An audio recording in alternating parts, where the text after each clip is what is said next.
We say, Emmanuel, Agbalagba ni. They no say you be older person. Do you understand? When Nigerian soldier, you come bless it, they no see you. Emmanuel, leave her, na pastor. Na man of God. At that time, what in the Bible got this on. You say you are trying to make sure that your life no lost. Around that time, trying to kind of, if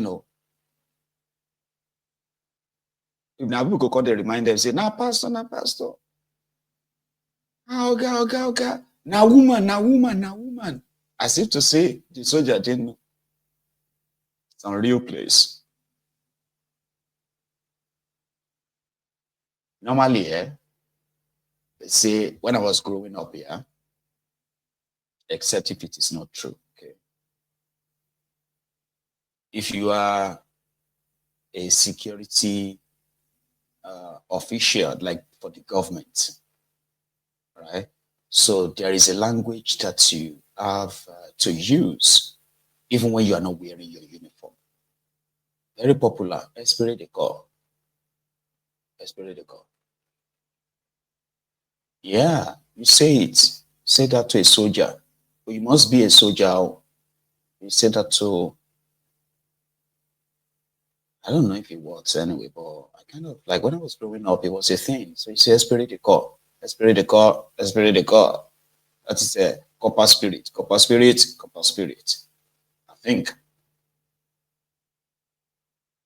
So I don't know, maybe the DSS guy that is just doing, because Nigerian police, Nigerian army, they are also running private security for hire on the side. There's a side also, by the way.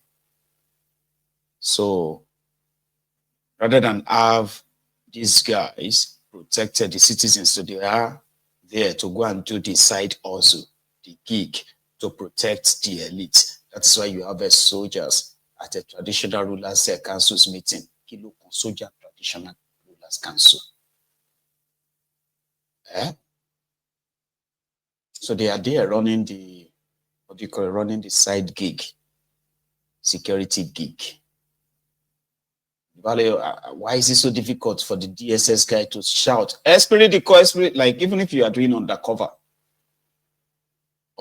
job, right? Once the beating, can they get to like the level where we say it don't turn to torture? Wouldn't you scream? If that was me, I would just scream Esprit de corps. Esprit de corps. And they will say, they call Tiboniti, and you tell them your barrack or you tell them your own place. Now pass by, they remind the soldiers, DSS, now DSS, so AB DSS ni. Nigeria now is a very much unreal place. So just like they chased a couple, I believe in Edo. But this time they are not soldiers. These ones are supposedly the SARS, because they are still operating. Yeah, SARS was lost anyway. Because if they told this couple that SARS has ended, they probably won't believe now, because seeing is believing.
What's happening now?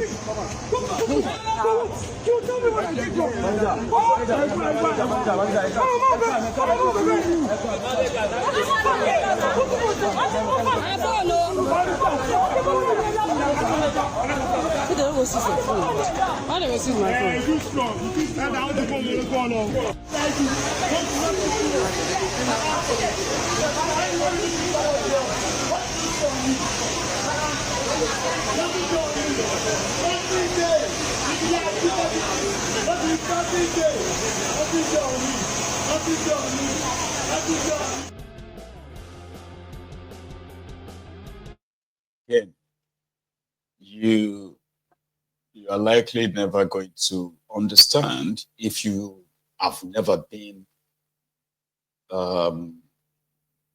extorted by armed men wearing, they don't even wear uniform. They just bring police on bulletproof vest. They put that on, intimidate everybody everywhere. Bah, bah, bah, bah. How person won't live long in such a place? No wonder, right? Nigerians, when they go out, before they go out in the morning, they have to pray, right? They have to pray against all principalities. May police bullet no hit me for this road. May my downfall no lose break. May trailer no jam my Okada on my way to work today. May they will pray for all of that. Common thing. And then when they come back home at night, before they go to bed, some of them still have to kind of like thank God for bringing them back home, because you don't understand. And you want somebody to explain what a miracle is. Ask an average Nigerian. He'll tell you. Tell you that you don't know what God has done for you. Do you know how many people? Do you know some people today? Some people died today. But today, see what happened. This very fine girl, and then her friend on Okada. Trailer just killed them. Mama, thank you, Jesus. So that's not my head, you don't understand. Is it that road? Sometimes they will know a road that actually kills them. Say that road, that junction. The evil spirit did that junction. It's been killing people and killing people. Thank God, God has been taking me to work and back home safely. Because there are so many things that can happen to you. You can go missing just like that. And there will be no explanation, nothing in that place. Well, the people that you should, right, strive to protect yourselves from should be those ones armed criminals wearing uniform, men in black. A few days ago, there was a report of the Boko Haram terrorists, right? They attacked two military setups or military bases in Marte in Borno State. Now, Marte local government area, right? And another one, I can't remember the name now. They have been partly under the control of the terrorists.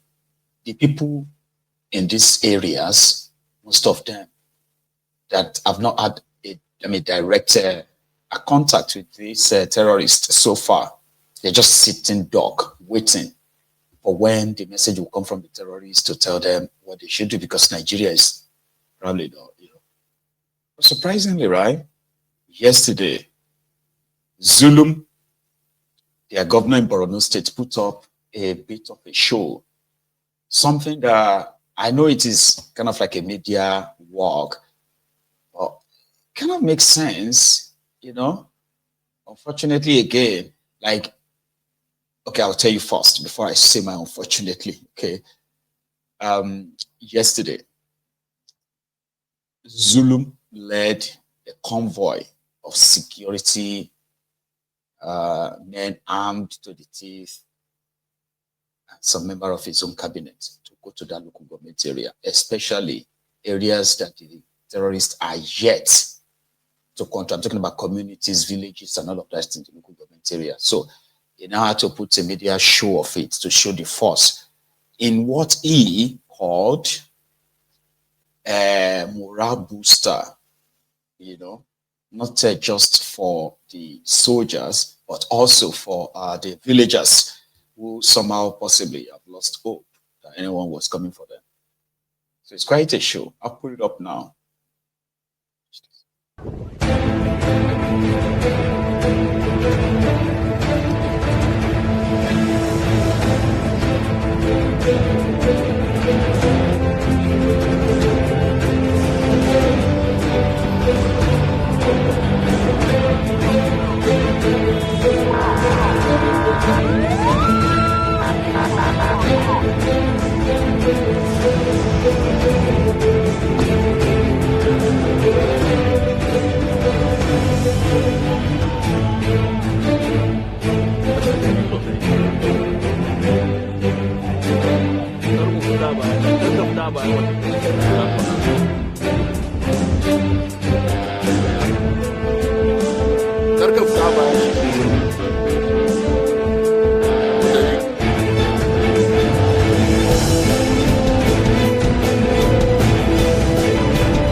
So according to the source of that video, they said Zulum, like that convoy you saw, right? They said Zulum slept in Marte local government area, the area supposedly under the control of the Boko Haram right now. And there was no single confrontation from the Boko Haram. Oh, you see that trip that you saw there? That was him moving within the supposed local government area. Okay, so I observed 3 things. And this is where, this is where some of you will be like, oh yeah, you are speaking my mind. How did you know what I'm thinking? I said, don't worry. It simply means you are paying attention. Okay, so likely, I observed 3 things. Very crucial, right? Now, the first one, because I wrote them down, right? So the first one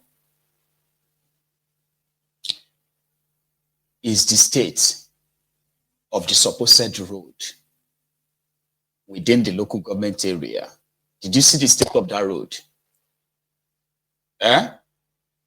26 years. after democracy. 26 years of democracy in Nigeria. Yeah, that's the first thing I observed. All dusty, 26 years. 26 years. And the second one, this one is security now. Did you see the convoy? At least, because I edited the video, cut off some stuff out, right? But therefore, I had a chance of counting the vehicles. They had trucks. They had about 6 or so trucks. I'm talking about heavy truck, probably taking stuffs to the people, right? You see the long convoy. Yeah, we saw the police who kind of had a gun holster or so on a truck. So it's like he had the convoy of 2 armed vehicles. Yeah, in that scenario. So 2 armed vehicles. And there may be other DSS or whatever also armed. And maybe traveling with civilians as well. So that convoy, when you look at it, it exposed them. First, did you see the terrain, right? An open field and all that, like a desert, right? So that convoy, in a warfare, you don't travel that heavily. Because if they come under attack that moment, Sahara, I'm just saying, that's the second one I observed. And you can possibly theorize it more. The third one and the final one, because of our time.